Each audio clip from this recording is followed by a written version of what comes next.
to a Hope 1032 podcast.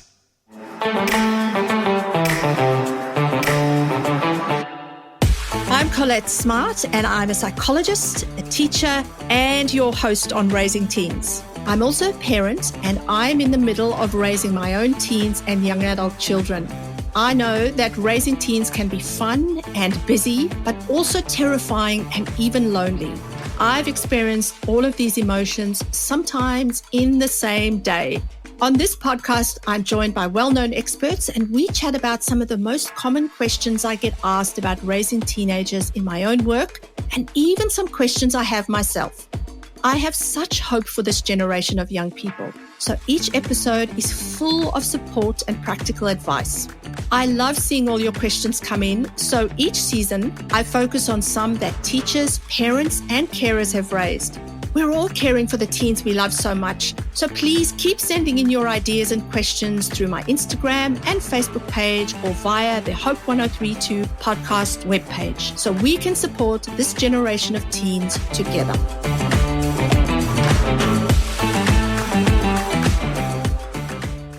Hi everyone, it's Colette Smart here, psychologist, author, and podcast host of Raising Teens. So in the intro to the last guest podcast, I mentioned that I'd had quite a long break this year, just with lots of projects and various things going on in my life and those around me. But I'm really excited for a new season coming up next year. There's going to be some fantastic topics and amazing guests as always, who I'm always just blown away when people say yes and come onto the podcast and have so much to give you and so much I still learn every time I hear somebody speak. Some of the topics coming up are supporting parents of a teen with a disability, pet-assisted therapy, rites of passage, empty nesting, and raising teens as a refugee. And then I'm also going to have a bunch of Q&As where the questions that you've asked me across this year that have come in and some recently, I will be doing those as little mini episodes in between. But I wanted to do just 2 mini episodes before the end of the year. And one of them is this one, where it's not something new. I've done it before, but it's really about looking after yourself at Christmas time. And every year there will be people that will have gone through various struggles or various issues and just need someone to walk alongside them or someone to say, you're going to be okay, and here's some ideas for how to look after yourself and your teenagers. And even in my practice, some of the people that I've worked with and people that talk to me after seminars, I know people have had a difficult time this year. And so this podcast is for you and those that you care about who just might need some support. What I was thinking about was sharing some thoughts from 2 guests. So one of the guests is Graham Cowan, who's the co-founder and board member of Are You OK? He's been on the podcast before. Go back and have a listen to his episode. And Hannah Gare, who's coming up next year in our new season. Hannah is a mother, a mentor, a voice for women, and she is someone who is walking alongside women who are raising children with disability. Hannah's son is diagnosed with Fragile X and also intellectual disability, and her purpose has really come out through a podcast she's started called Strong Her Side, so Strong H-E-R Side. And it really is to just see mothers who are unseen in the sense that she wants mothers to feel like their voice is heard. And there's a lot on her podcast that will be coming up supporting mothers of children with disability. And so Hannah has really gifted us with something that I can offer to you to just support you through this Christmas period. In Hannah's words, she says Christmas carries a special kind of wonder, a time with loved ones, anticipation, laughter, the moments that make our homes feel warm. Yet for many of us mums, it can also bring a quiet heaviness, like pressure wrapped in tinsel. It's quite a powerful image.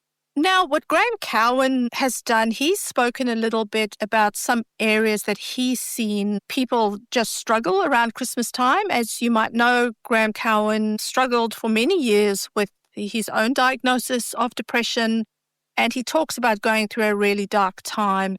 And so his words really stand out to me as someone who has seen and been there and really wants to reach out and offer hope. One of the things he talks about is that we're forced at this time of year to sometimes spend time with people we don't particularly like. It could be somebody who might cause you anger or anxiety during this period or the rest of the 11 months of this year. And that's not just going to magically disappear at your family dinner or family Christmas lunch or, even your office party with your colleagues who you might have a colleague who has made things really difficult for you.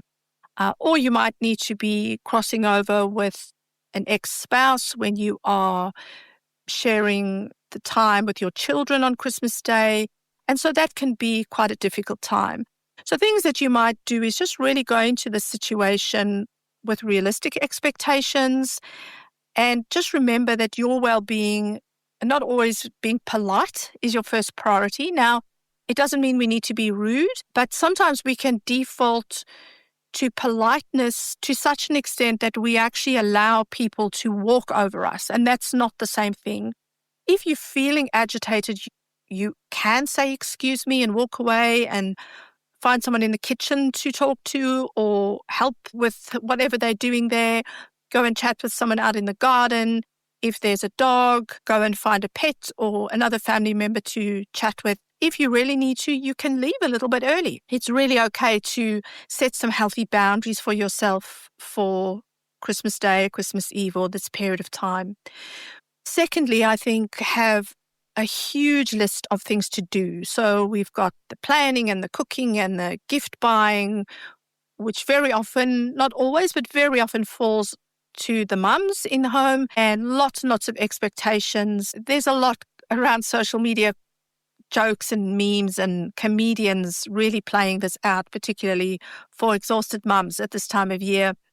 And it's all a bit of tongue-in-cheek, which I think is healthy to do at this time of year. But Hannah would say you don't need another list of things to do before Christmas. You need permission to slow down.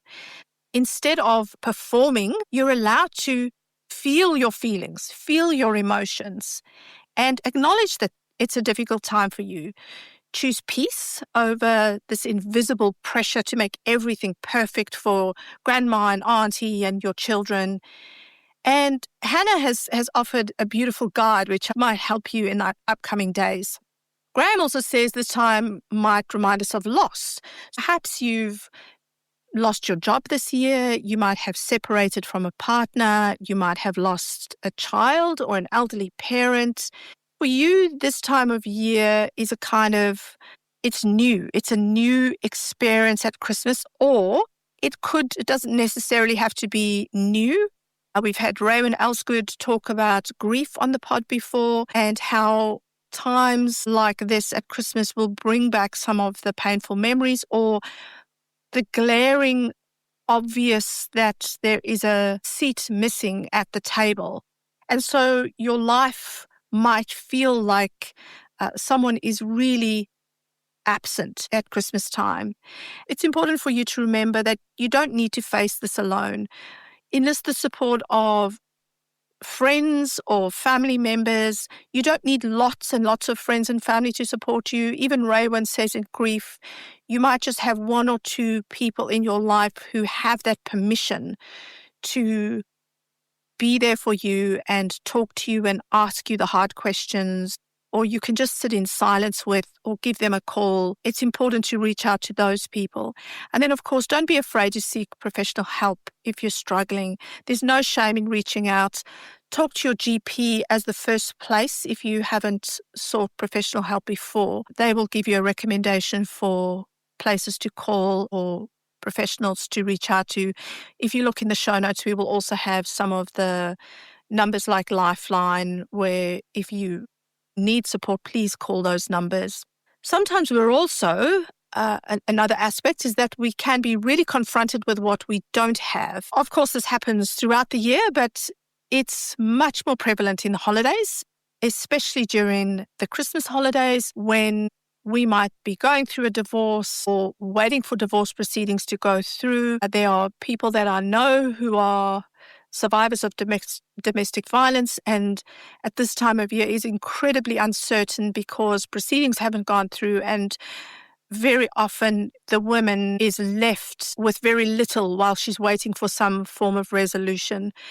So if for you this time is difficult in the sense of you are looking at what other people's families tend to have and you don't have, your sister and possibly her husband might make you feel more alone.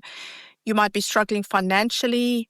You're looking particularly on social media. It's not just children, it's the adults as well. We look at other people's fabulous holidays and Christmas celebrations and Christmas trees on social media, and it really amplifies that comparison trap.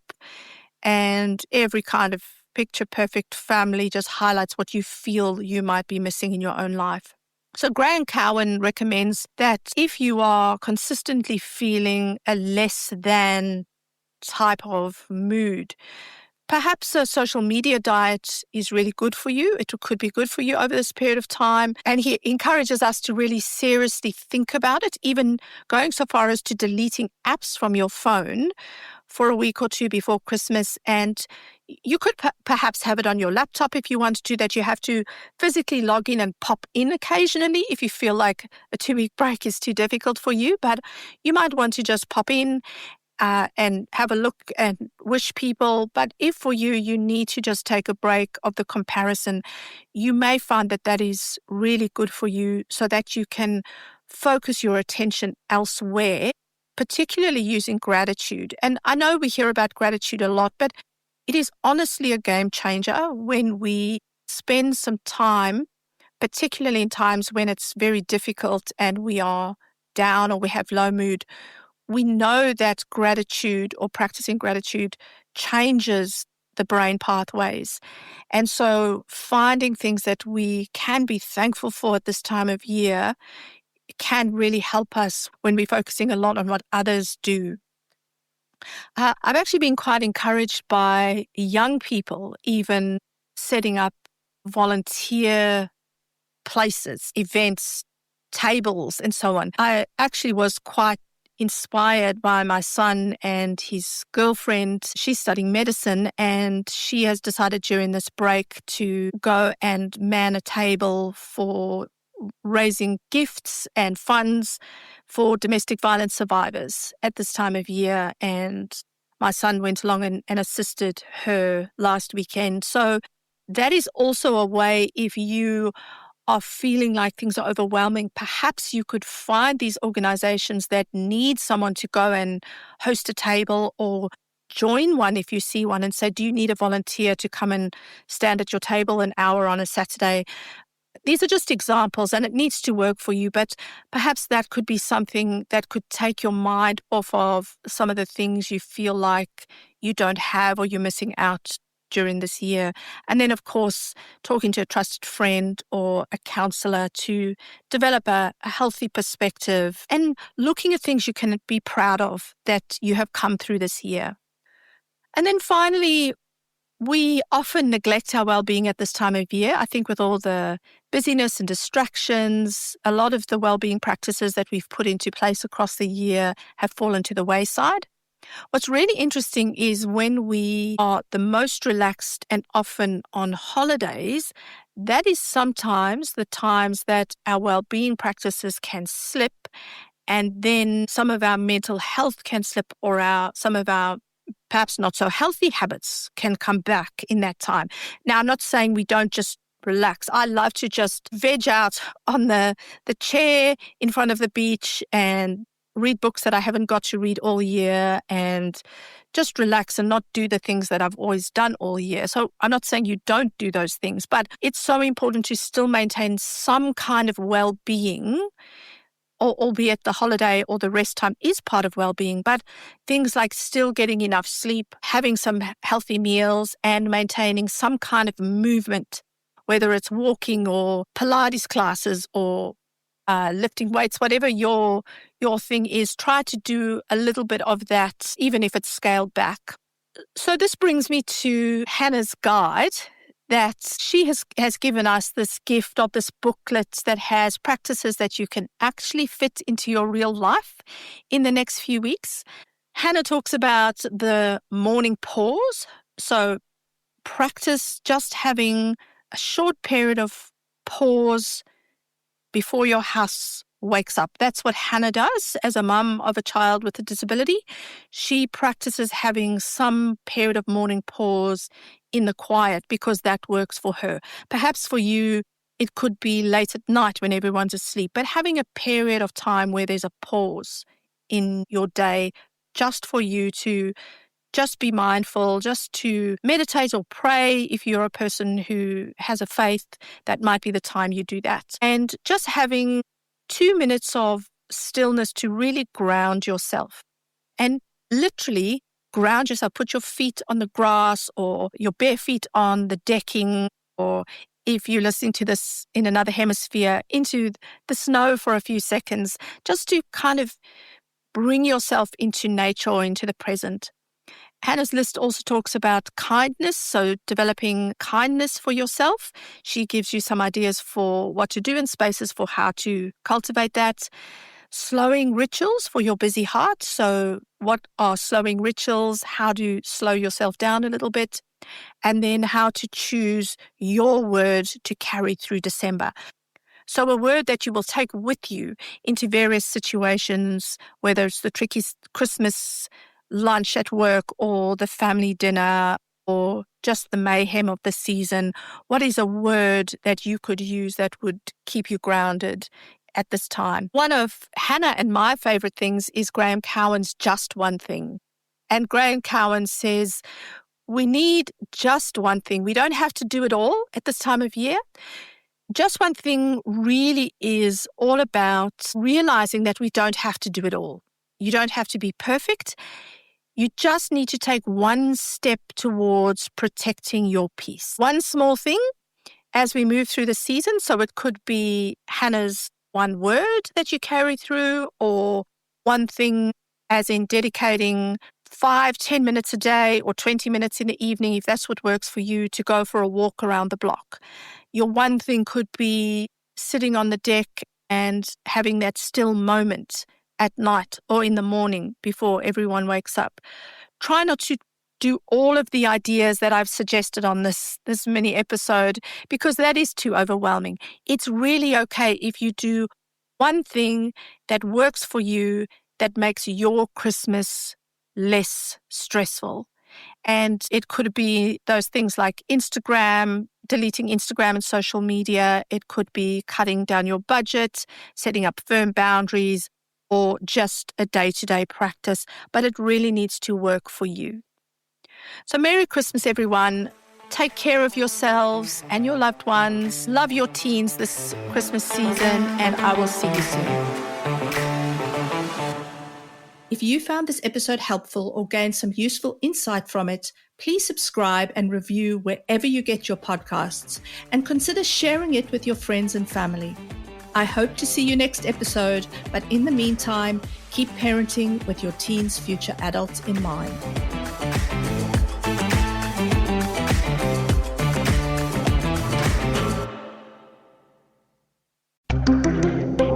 Hope 1032. Thanks for listening.